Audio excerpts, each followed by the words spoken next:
Hello students, welcome to Tutopia.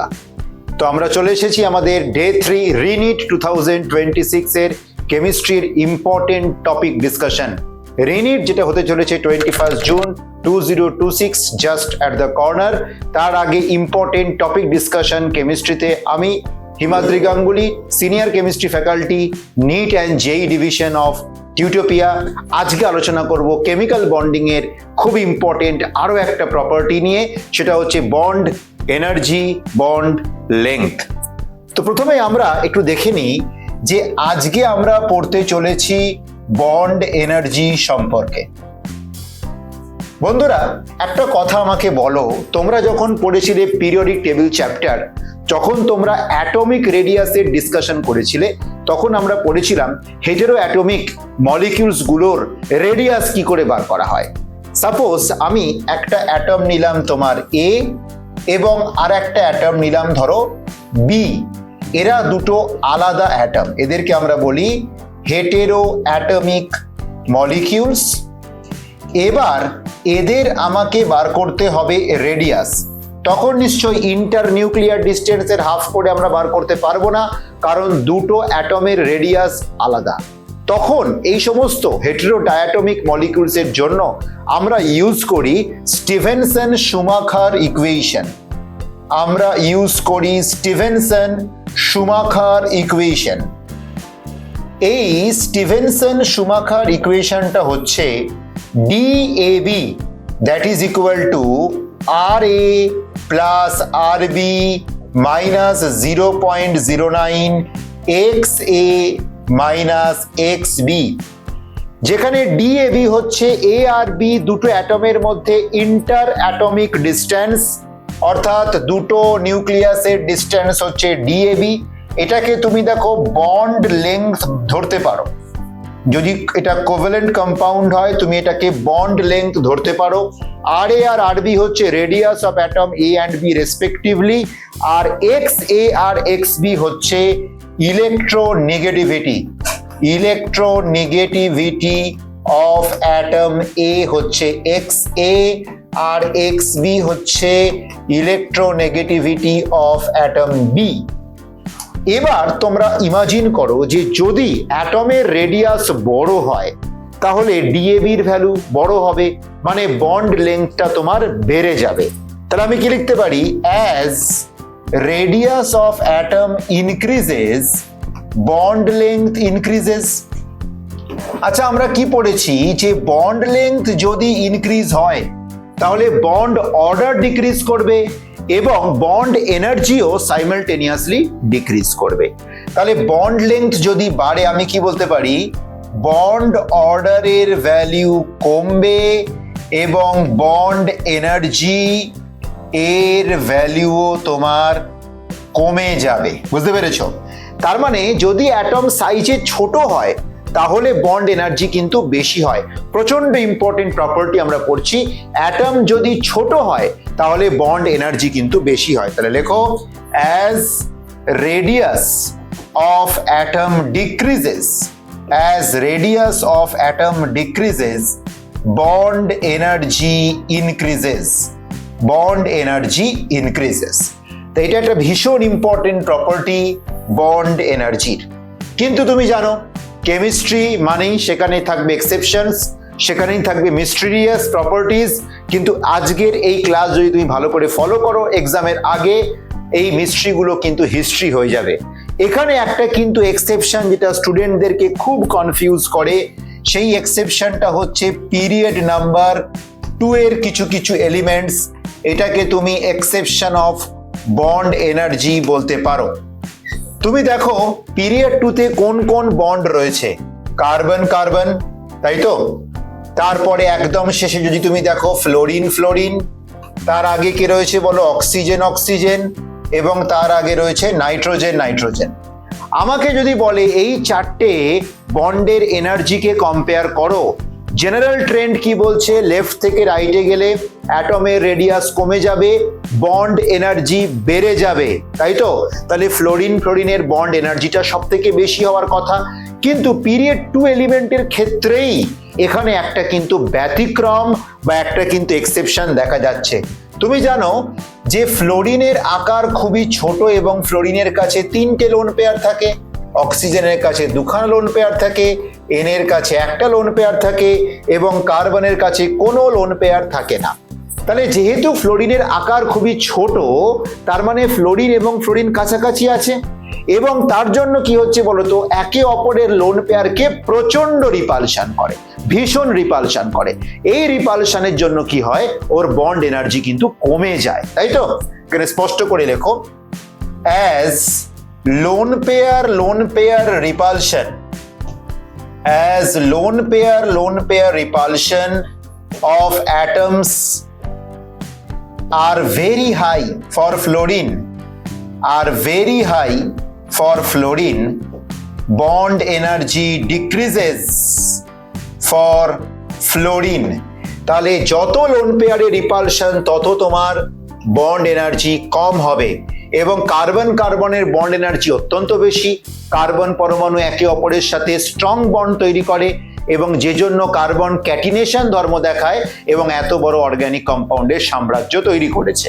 তাহলে কার্বনের কিন্তু ক্যাটিনেশন ধর্ম দেখতে পাই, তার কারণ কার্বনের ভেতরকার বন্ড কিন্তু যথেষ্ট স্ট্রং পিরিয়ড 2 এর এলিমেন্টস গুলোর মধ্যে।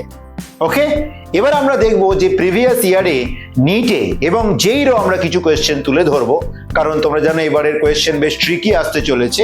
যতগুলো কোয়েশ্চেন এসেছিল আজ পর্যন্ত এবং ইম্পর্টেন্ট বন্ড এনার্জির অর্ডার এখনই আমরা করব। তাহলে চলো আমাদের প্রথম কোয়েশ্চেন আজকে কি রয়েছে দেখো, compare the bond energy between CC single bond, CC double bond, CC triple bond. তুমি জানো সিঙ্গেল বন্ডের বন্ড অর্ডার সেক্ষেত্রে তোমার 1 করা যেতে পারে, এখানে বন্ড অর্ডার 2 করা যেতে পারে এবং এখানে বন্ড অর্ডার 3 করা যেতে পারে। এবং আমরা কি জানি, as bond order increases bond energy increases. তাহলে সব থেকে বেশি বন্ড এনার্জি হচ্ছে কার্বন ট্রিপল বন্ডের, সব থেকে বেশি bond energy C triple bond C alkyne সিস্টেমের। একদম সোজা, আশা করি কোনো প্রবলেম নেই। চলো এগোচ্ছি পরের কোয়েশ্চেনের দিকে। Compare bond energy of the following. HF দেখো, H single bond F, H single bond Cl, H single bond Br আর H সিঙ্গেল বন্ড I। তুমি জানো ফ্লোরিনের থেকে ক্লোরিন, তার থেকে ব্রোমিন, তার থেকে আয়োডিন সাইজে বড় এবং আমরা কি পড়েছি, যত রেডিয়াস কম হবে তত বন্ড এনার্জি বেশি হবে। তার মানে সব থেকে বেশি বন্ড এনার্জি কিন্তু যা রেডিয়াস কম অর্থাৎ HF এর, আর সব থেকে কম বন্ড এনার্জি হচ্ছে তোমার HI এর। এজন্যই তোমরা দেখবে HI এর বন্ডটা খুবই দুর্বল, তাহলে বন্ডটাকে সহজেই ভেঙে ফেলা যায়, আর বন্ডটাকে সহজে ভেঙে ফেলা গেলে HI ডিসোসিয়েট করে কি তৈরি করে, H+ এবং I- তৈরি করে এবং সব থেকে তাড়াতাড়ি H+ লস করতে পারে কে, HI। এবং সেই জন্য স্ট্রং অ্যাসিড, এই চারজনের মধ্যে সব থেকে স্ট্রংগেস্ট অ্যাসিড, সব থেকে উইক বন্ড এনার্জি এবং H+ বার করার জন্য সেটা হচ্ছে HI। আর যদি আমরা এই চারটে কম্পাউন্ডের মধ্যে অ্যাসিডিটির অর্ডারটা লিখি, যদি আমরা অ্যাসিডিক স্ট্রেংথ লিখি, তাহলে HI greater than HBr greater than HCl greater than HF লিখব। আশা করি কোনো অসুবিধা নেই। ক্লিয়ার একদম, বন্ড এনার্জি অর্ডার এবং অ্যাসিডিটির অর্ডার দুটোই আমরা করলাম। চলো এক্ষুনি যাব আমাদের পরবর্তী কোয়েশ্চেনে।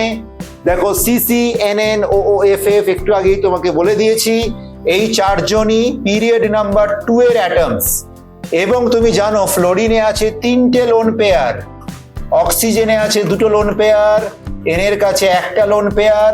সুতরাং লোন পেয়ার যত একে অন্যকে রিপালশন করবে তত তোমার বন্ড এনার্জি কমে যাবে।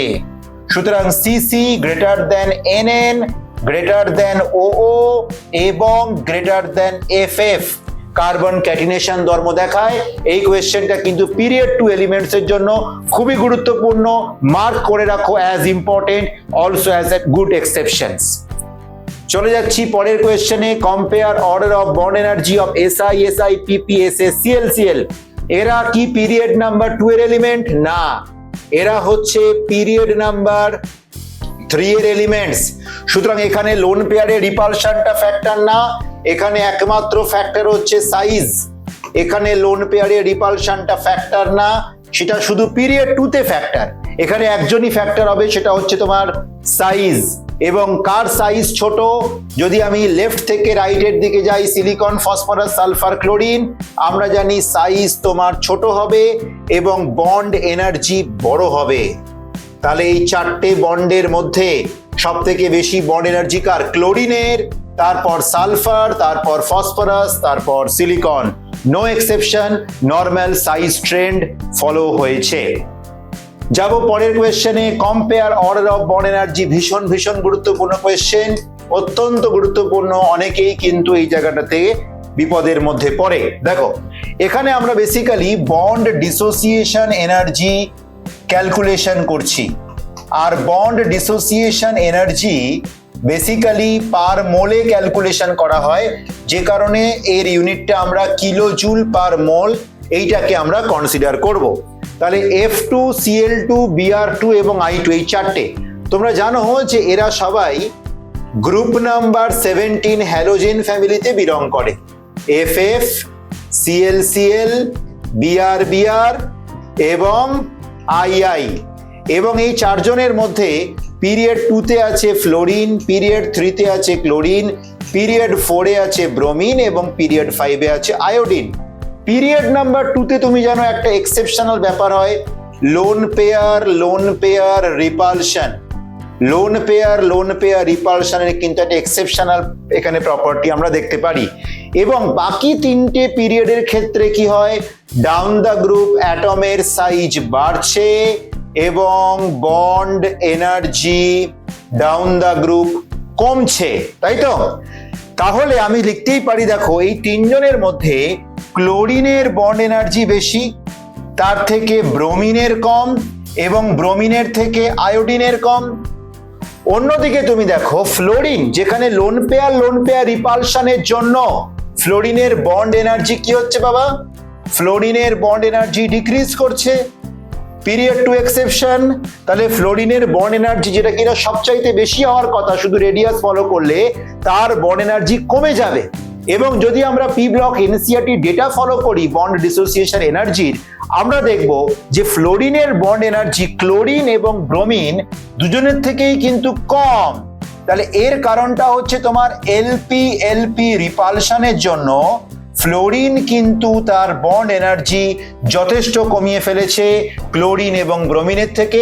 এই অর্ডারটা কিন্তু অনেকেই ভুল করো তোমাদের মধ্যে, কিন্তু যদি আমরা এনসিইআরটি লাইন ফলো করি বা ডেটা ফলো করি, প্রপার রিজন দিয়ে তোমাদেরকে এক্সপ্লেন করে দিলাম, গ্রুপ 17 এর এই যে এলিমেন্টস গুলো যখন এরা ডাইঅ্যাটমিক মলিকিউল তৈরি করে, তখন এদের বন্ড অর্ডার কিন্তু এরকম চলে আসে।